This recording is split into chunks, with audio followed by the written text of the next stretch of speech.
جمال شاہ جو تقریباً 3 دہائیوں سے ہنرکدہ چلا رہے ہیں اور Pakistan national council of the arts کی بھی سربراہی کر چکے ہیں، اس وقت ہمارے ساتھ ہیں۔ ان سے جانتے ہیں پاکستان میں ایسی جگہوں کی کتنی ضرورت ہے جو فنکاروں اور دانشوروں کی تخلیقی گرومنگ کے لیے ایک پلیٹ فارم کا کام کر سکیں۔ بہت شکریہ جمال صاحب میں جوائن کرنے کا۔ ایک زمانہ تھا کہ نیشنل ٹی ہاؤس جیسی جگہیں فنکاروں، ادیبوں اور شاعروں کے لیے تخلیقی پلیٹ فارمز مہیا کرتی تھیں، بڑے بڑے نام ان سے جڑے ہیں۔ آج ایسے پلیٹ فارمز کی کتنی ضرورت دیکھتے ہیں آپ پاکستان میں؟ شدید ضرورت ہے۔ جس زمانے کی آپ بات کر رہے ہیں اس زمانے میں پاکستان کی آبادی اتنی زیادہ نہیں تھی، اب 22 کروڑ سے زیادہ آبادی ہے، اور پاکستان ایک ایسا ملک ہے کہ جس کا 67% جو آبادی ہے جس کی وہ یوتھ پہ مشتمل ہے، اور اس یوتھ کو انگیج کرنا بہت ضروری ہے۔ یہ یوتھ انفارچونیٹلی گورنمنٹ لیول پہ ان کے لیے کوئی ایسے پلانز نہیں ہے، کوئی پروگرام نہیں ہے کہ ان کی انگیجمنٹ ہو، ان کی گرومنگ ہو، ان کے لیے مواقع پیدا کیے جائیں۔ لہذا ضرورت اس بات کی شدید اور ہو جاتی ہے کہ پرائیویٹ لیول پہ ہم یوتھ کو انگیج کر سکیں تاکہ کلچرلی اویئر یوتھ جو ہے وہ سامنے آئے۔ کلچرلی اویئر انسان جو ہے وہ پروڈکٹیو ہوتا ہے، زیادہ سمجھدار ہوتا ہے، زیادہ انفارمڈ ہوتا ہے۔ جی، تو ایسی جگہوں کی بے انتہا ضرورت ہے۔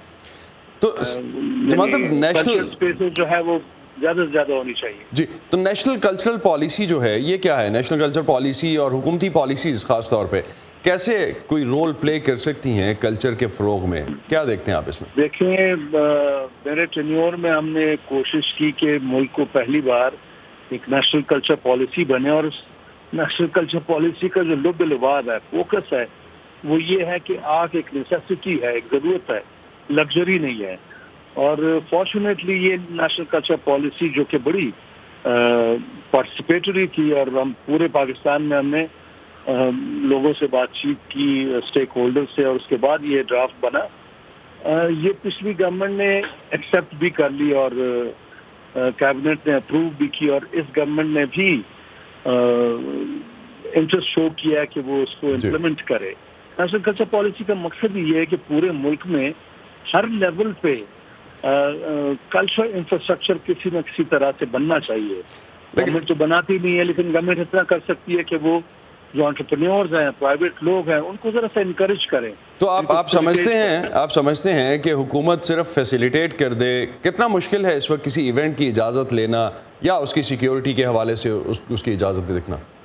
ایونٹ کی اجازت اس وقت لینا تو بہت مشکل کام نہیں ہے، یہ ایک بہتری ہوئی ہے پہلے کی نسبت، لیکن یہ ہے کہ ایونٹ ایکزیکیوٹ کرنا جو اس کے پیچھے بھی بہت ساری محنت اور ریسورسز کی ضرورت ہوتی ہے۔ جی، لہذا اسپانسرز جو ہیں CSR خاص طور پہ جتنی کمپنیز یہاں کماتی ہیں پاکستان سے، ان کو کنٹریبیوٹ کرنا چاہیے، اور اگر وہ نہ بھی کریں تو ہمیں یہ کوشش کرنی چاہیے کہ ہم زیادہ سے زیادہ لوگوں کو آرٹ کی طرف راغب کریں، فرینڈز آف آرٹ ان کو بنائیں، تاکہ اپنے لیول پہ یہ چیز پروموٹ ہو سکے۔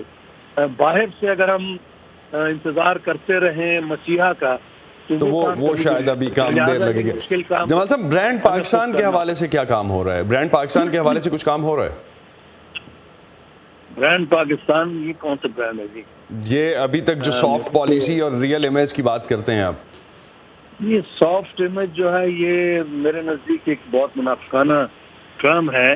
پاکستان کے ریئل امیج کو پروجیکٹ کرنا چاہیے، کیونکہ سافٹ امیج جو عامر ہوتے ہیں اگلی فیسز والے، وہ چاہتے ہیں کہ ان کی شکلیں ذرا بہتر ہو جائیں۔